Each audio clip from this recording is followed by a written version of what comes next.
નમસ્કાર મિત્રો, સ્વાગત છે તમારું માર્કેટ બુલેટિન ચેનલમાં. માર્કેટ બુલેટિન ચેનલમાં આપણે પોસ્ટ કરીએ છીએ શેર બજાર તથા આઈપીઓને લગતા તમામ મહત્ત્વના અને સાચા સમાચાર એ પણ આપણી ગુજરાતી ભાષામાં. આજના વિડીયોમાં આપણે વાત કરશું કે 3 મેઇન બોર્ડ આઈપીઓ ચાલુ છે, આવતીકાલે તેમનો છેલ્લો દિવસ છે. તો આ 3 આઈપીઓમાંથી કઈ આઈપીઓમાં અરજી કરવી તેના વિશે વિશ્લેષણ કરશું અને તેના વિશે તમને માહિતી આપશું. પણ તે પહેલાં હજુ સુધી તમે ચેનલને સબસ્ક્રાઈબ ન કરી હોય તો ખાસ કરી લેજો. અને અર્બન કંપની લિમિટેડ અને શ્રીંગાર હાઉસ ઓફ મંગલસૂત્ર લિમિટેડના આઈપીઓ વિશે આપણે તમામ વિગતવાર માહિતીનો વિડીયો પોસ્ટ કરેલો છે. તે વિડીયો તમારે ખાસ જોઈ લેવો. તેમાં તમને એવી માહિતી મળશે કે હજુ સુધી એવી માહિતી તમને કોઈ યુટ્યુબ ચેનલ કે વોટ્સઅપ ગ્રુપ ઉપર નહીં મળી હોય. તો વાત કરીએ આજના વિડીયોની, તો 3 આઈપીઓનું સાથે વિશ્લેષણ કરશું અને છેલ્લે વાત કરશું કે કઈ આઈપીઓમાં અરજી કરવી કે નહીં. તો શરૂઆત કરીએ શ્રીંગાર હાઉસ ઓફ મંગલસૂત્ર લિમિટેડની.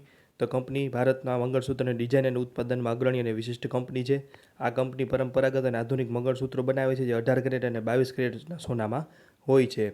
કંપની દ્વારા બનાવવા આવતા મંગળસૂત્ર અમેરિકન ડાયમંડ, ક્યુબિક, ઝિર્કોનિયા, મોતી, મધર ઓફ પર્લ અને સેમી પ્રોસેસ્ડ સ્ટોન જેવા વિવિધ પથ્થરોના ઉપયોગથી થાય છે. એટલે ટૂંકમાં કંપની એક મંગળસૂત્ર બનાવતી કંપની છે અને તેના માટે તે સ્પેશિયાલિસ્ટ છે. વાત કરીએ આઈપીઓની, તો 10 તારીખે શરૂ થયો છે, 12 તારીખે પૂરો થશે. ફેસ વેલ્યુ છે ₹10, ભાવ છે 155 થી 165 અને લોટ સાઇઝ છે 90 શેરની. આઈપીઓની સાઇઝ છે ₹400 કરોડ, જે સંપૂર્ણપણે ફ્રેશ ઇસ્યુ છે. અને આઈપીઓમાં રિટેલર માટે 35% છે, જેમાં 90 શેરની અરજી કરવાની રકમ થાય ₹14,850 અને સ્મોલ એચએનઆઈ 5% અને બિગ એચએનઆઈ 10%.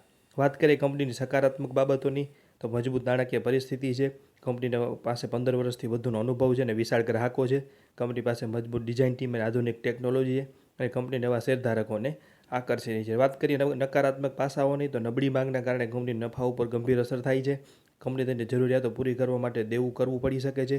કાચા માલનું જોખમ, એટલે કંપનીનો સૌથી મેઇન કાચો માલ છે સોનું, જેના ભાવમાં વધઘટ આવે તો કંપનીની નાણાકીય પરિસ્થિતિઓ પર અસર થઈ શકે. અને છેલ્લે છે કે મોસમી વેચાણ હોવાથી રોકડ પ્રવાહમાં મોટી વધઘટ થાય છે. હવે વાત કરીએ અર્બન કંપની લિમિટેડ વિશે. તમામ મિત્રોને ખાસ વિનંતી કે આ વિડીયો આપણે અતિ ટૂંકો બનાવ્યો છે, પણ આ બંને કંપની વિશે તમને સરસ જાણવા લાયક માહિતીનો આપણે સંપૂર્ણ વિડીયો ગુજરાતી ભાષામાં આપણી ચેનલ ઉપર જ પોસ્ટ કરેલો છે, તો તમે ખાસ જોઈ લેજો. તેમાં તમને સરસ માહિતી મળી રહેશે. વાત કરીએ અર્બન કંપનીની, તો કંપની ટેકનોલોજી આધારિત કંપની છે જે ઘર અને બ્યુટી સંબંધિત સેવાઓ પૂરી પાડે છે. ભારતમાં 47 અને યુએઈમાં અને સિંગાપુરમાં મળીને કુલ 51 શહેરોમાં કંપની સેવા આપે છે.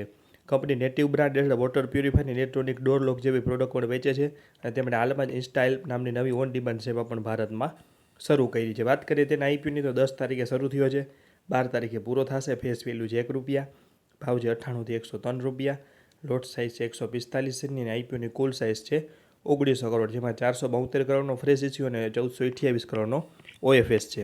કંપની પાછલા વર્ષોમાં લોસમાં હોવાથી આઈપીઓમાં રિટેલર માટે ફક્ત 10% અનામત રાખેલ છે, પણ આઈપીઓ સાઇઝ મોટી હોવાથી રિટેલર કોટામાં લગભગ 1,27,000 જેટલી અરજી અનામત રાખવામાં આવેલી છે. વાત કરીએ કંપનીની સકારાત્મક બાબતોની, તો કંપની તેની મજબૂત નાણાકીય સ્થિતિ, લાંબા અનુભવ, ઉત્કૃષ્ટ ડિઝાઇન, ઉત્પાદન ક્ષમતા અને ઉચ્ચ નફાકારકતાના કારણે રોકાણકારોને આકર્ષી રહી છે.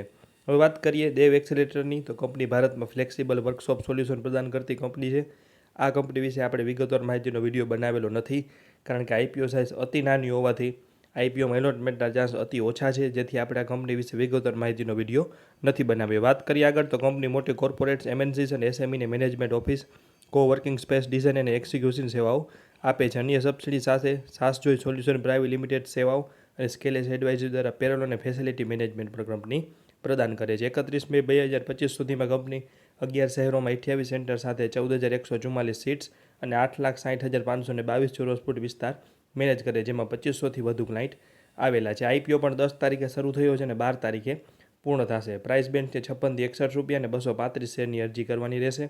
આઈપીઓની કુલ રકમ છે ફક્ત 143.35 કરોડ અને કંપની પણ પાછલા વર્ષોમાં લોસમાં હોવાથી રિટેલ માટે ફક્ત 10% અનામત રાખવામાં આવેલું છે. આઈપીઓમાં શેરહોલ્ડર કોટા છે, એટલે કે દેવ ઇન્ફોર્મેશન ટેકનોલોજીના શેરહોલ્ડર માટે આઈપીઓમાં શેરહોલ્ડર કોટામાં અનામત રાખવામાં આવેલો છે. વાત કરીએ આ કંપનીની 5 સારી અને 5 નબળી બાબતોની, તો કંપનીના રેવન્યુમાં FY24 થી 25 સુધીમાં 62%ની વૃદ્ધિ થઈ છે. FY24 થી FY25 સુધીમાં તેના પેટમાં 303%નો વધારો, એટલે કે પ્રોફિટ આફ્ટર ટેક્સમાં 303%નો વધારો થયો છે.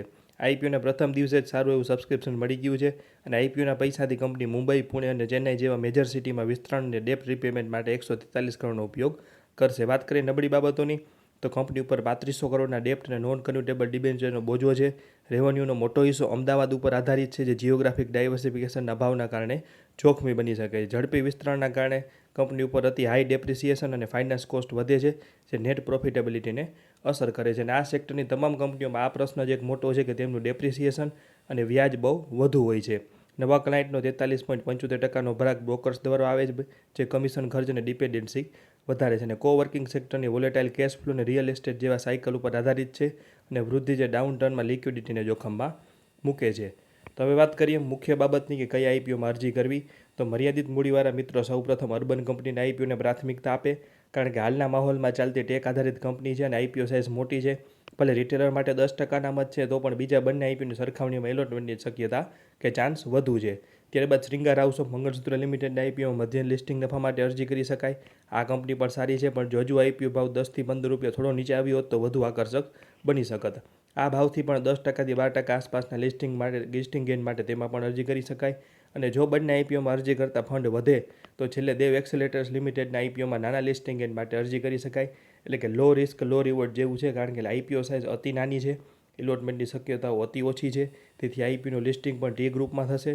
તેથી તેનું લિસ્ટિંગ કયા ભાવ ઉપર થશે તેનો અંદાજો લગાવવો મુશ્કેલ રહેશે.